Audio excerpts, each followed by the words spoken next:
Good morning, guys. I am Dominique, and welcome back to the Domino Effect.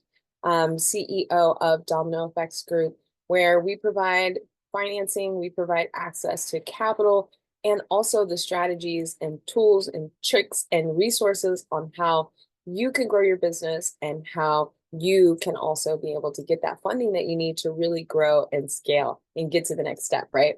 So today we're going to be talking about the 5 reasons, most common reasons why people are getting denied. And um, a lot of people don't usually think about these reasons, which is why it's super important that we cover this today. We've had 2 cases recently that were ended up getting denied. So we'll get back into that, guys. But want to provide you with these tips so that you can take these resources and you can implement them as well. So if you find the tips and tricks and all of the information that we provide here helpful, then go ahead and hit that like button, hit that subscribe button, so you can help me grow this channel and we can continue to reach as many people as possible and as many entrepreneurs as possible. Guys, let's get into it. All right. There's 5 reasons typically why a business is going to get denied for funding. And the first one is actually might be a surprise to you, but it's going to be fraud. So this looks like you have mistakes made, right? Or making mistakes when you really are, that are making you look like you're not a legitimate business when you actually are, right? Now, what do I mean by that? Well, think about it like this, okay? You've been susceptible to fraud. I've been susceptible to fraud. My mother's been susceptible to fraud. I've gotten phone calls. She's gotten phone calls. I'm sure you've gotten phone calls. You even know about that scam where they were kidnapping people. My mom got a phone call one time and said that they had me. I was kidnapped and that she needed to send money over.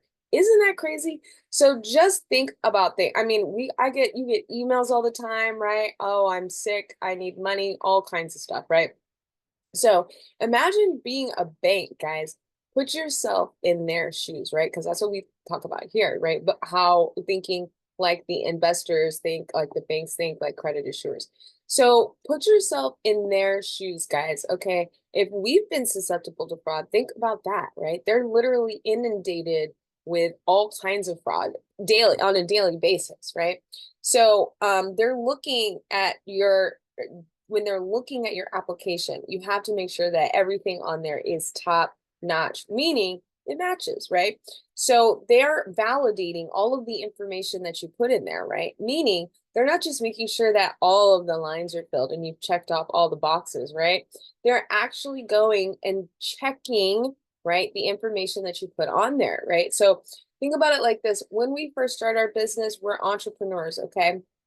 We get out there and we do all that stuff, right? We build our website, we set up our emails, we get the product, right? We get that basic stuff. But then as we move on and as we grow and as we evolve, we forget to go back and update those things, right? So maybe you've moved from a home address to a virtual office, right? You've been following the videos and you've taken some of that advice, but you actually didn't go back and update it.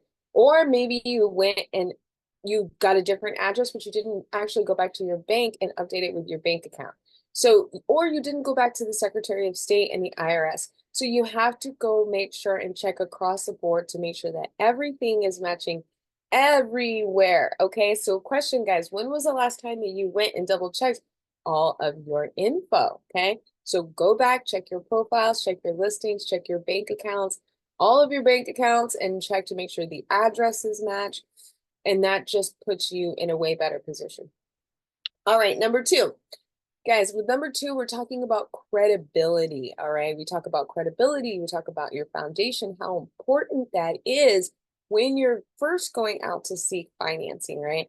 So what is lack of credibility? Well, they're looking to see that you're set up the right way, right?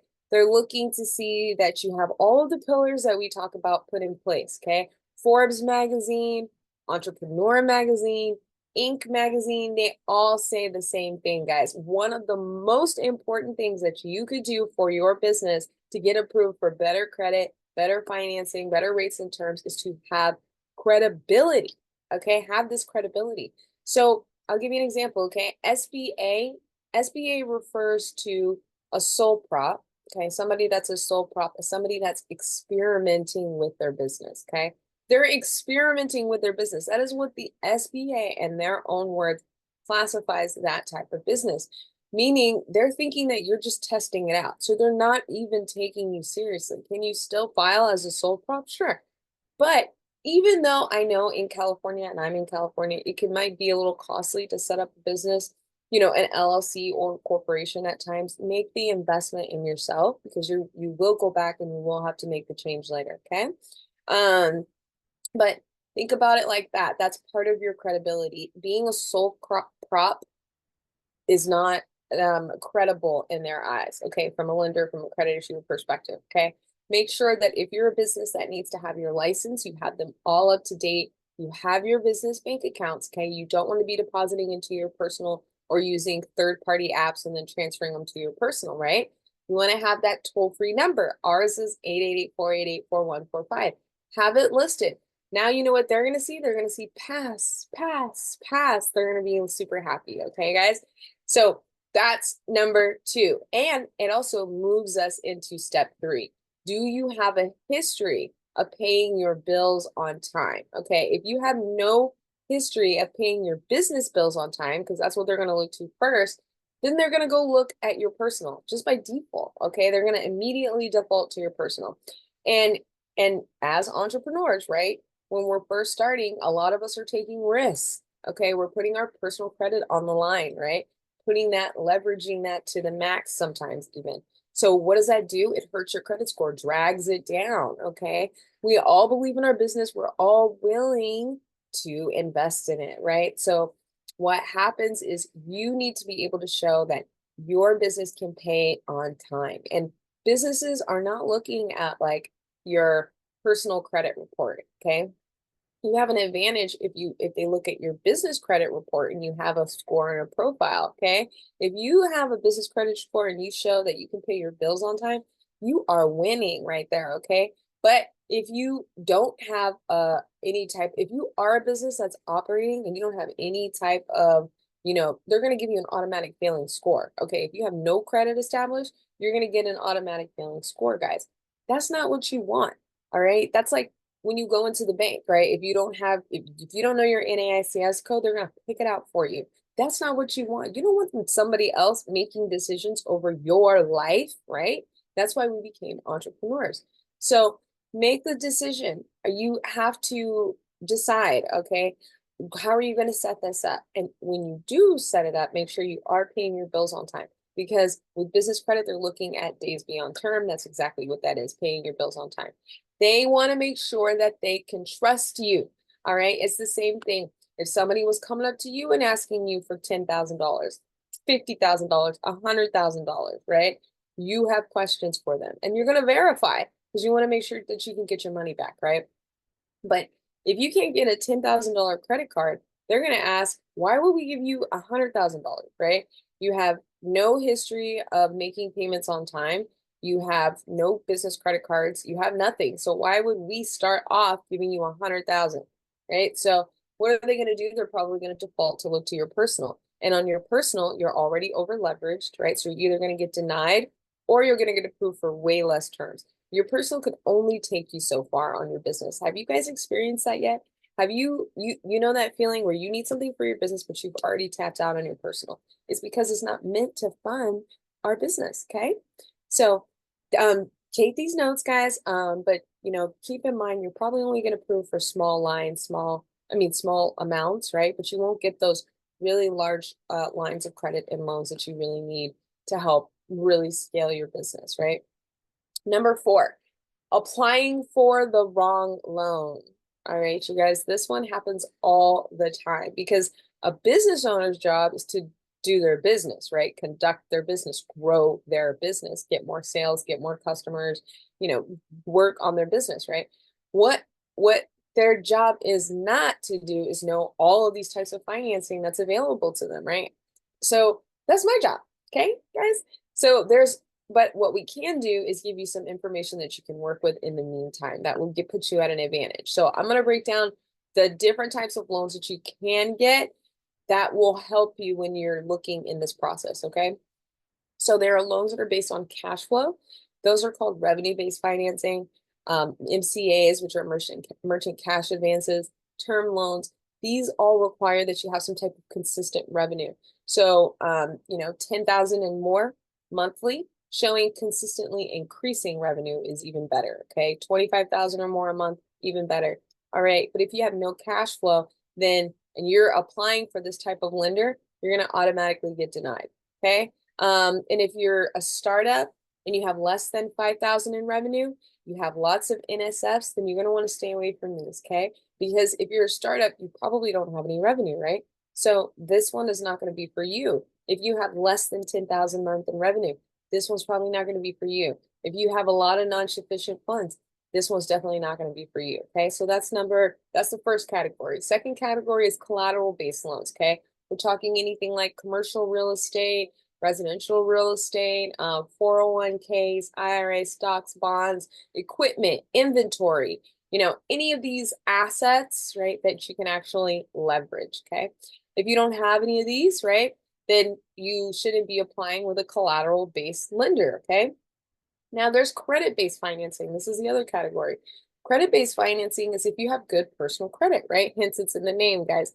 So credit-based financing, you're looking at a 700 score and above. 680 we can work with depending on the profile. But you can literally get up to $150,000 in 0% interest financing based on your good personal credit. Or if you have a cosigner that has good personal credit as well. But this is good funding if you are a startup, or if you're in real estate and you want to do, a down payment, right? You could get the money for the down payment. So there's all types of ways that you could leverage that, okay? You could use it for payroll. So different types of ways that you could leverage that type of financing. One of the best ways you can leverage financing, if you don't have any of those cash flow credit or collateral, is you could look at something called business credit, right, guys? Business credit, once you get that profile, once you get that score, it allows you to get 10, 20, 30, 40, 50,000, okay, in individual limit credit cards, Visa cards, Amex, credit cards at every store, every fleet store, every, 7-Eleven, WEX, Pilot Flying J, Murphy USA, Shell, and then also vehicle financing, okay, with like Ford and all kinds of different places, guys. And this is under your EIN, so it's not even reporting to your personal. Now that you have a business, you should never be applying for finance, like a car, getting a car under your personal, okay? You don't have to do it anymore. All right. Now here's a bonus, guys. Bonus here are the SBA loans, okay? SBA loans, 504 real estate, SBA 7A. Ooh, my little thingy here, SBA 7A, all right? Now, there's also a 7A Express. We work with the 7A Express, but the SBA loans, they require you, to have all three, right? You want good cash flow, you want good credit, you want collateral to get the SBA. What also helps you with SBA funding is a business credit score, okay? FICO SBSS, they're looking at that. So if you have business credit, it allows you to you have a much better package, okay, put together. So if you're getting denied, it could be because you are applying for the right loan. If anybody has ever done that, it's okay, all right? It's okay, now you know, but if you have applied and gotten the right loan and you maybe have said to yourself, well, now I know I just can't get financing. And I've had this conversation with some of you, okay? And that is a common misconception, right? To say, well, now I applied here at this one time, I can't get financing. It's not necessarily true. You're probably just applying with the right lender, or something is off in the process. And we just need to take a step back and see what we can do, right? So start with the basics, guys. But if you don't have any of these three, then starting with going to a bank is probably not going to be the best solution. Although I highly recommend that you do establish relationships with your banks, with your regional bank, with your local bank, with your credit union. It is very helpful, right? Because when you get to that point, you already have built those relationships, right? And it's good to have those relationships established. So figure out what your strength is. Figure out what your strengths are. Utilize those strengths. If you don't have any of these three strengths yet, start building business credit. That is going to be your strength. It's going to propel you and allow you to get to the next steps faster. Make it your strength, okay, guys? It is the best alternative option if you don't have cash flow credit or collateral right now, okay? If you're still working on your personal credit, this is the best option for you, okay? All right, you guys. Now, On number 5, wrong lenders. Okay. And it may sound similar to what we just talked about, but we're going deeper. Okay. So wrong lenders. We have lenders that we work with in the cannabis industry. We also have lenders that will not touch the cannabis industry. Same with real estate. Okay. We don't do any type of HELOC lending. Okay. Not here, but we would refer you out to somebody who does that. Transportation. We have lenders that are not even, they don't want anything to do with it. And then we have others that are all about it. Okay, so it depends on what you need to utilize, what you're trying to do, what you're trying to establish. But just know whatever barrier that comes up, it doesn't have to always stay there. Okay, maybe you don't have the right cash flow, maybe you don't have the right product, maybe you're a restaurant and you're applying for financing with the wrong lender. Okay, you're applying for with a lender that typically doesn't work with restaurants, right? Because some lenders, they can be niche and industry specific. They can be like, we don't work with, we just don't like to, and they don't have to, guys. Okay, so there's nothing to get upset about. It's just they just don't do it, and you got to go find the right one that does. Now, doing this on your own can take a lot of time because remember, you're working on your business. So remember, just because you can't get approved with the one doesn't necessarily mean you can't get approved with the other. You just got to find your fit. You got to find your match. Okay. Finding the right, excuse me, finding the right product like revenue-based financing or zero-based financing. If you don't have, a platform, an advisor, or to work with, then most likely you'll probably get denied, right? So, but here's the good news, guys, because I'm not going to let you go without offering you some good news, okay? So here's the good news, Dominoes. These are easy, easy, easy, easy to fix, okay, guys? Schedule your free finance assessment. Call 888-488-4145, okay? You can also text your questions, text your comments, and we'll have our team reach out to you, okay? We will literally go through the loan programs and the lenders that are available to you right now. Get your free financing assessment, no cost to you, okay? $0, no cost to you.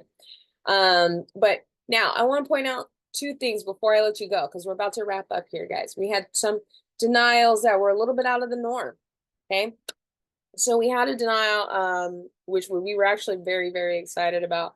But what happens is when you're seeking financing, even if in this situation she had an SBA loan and then some other MCAs, and we were going to come in and assist with the MCA, and then we had a whole structured plan.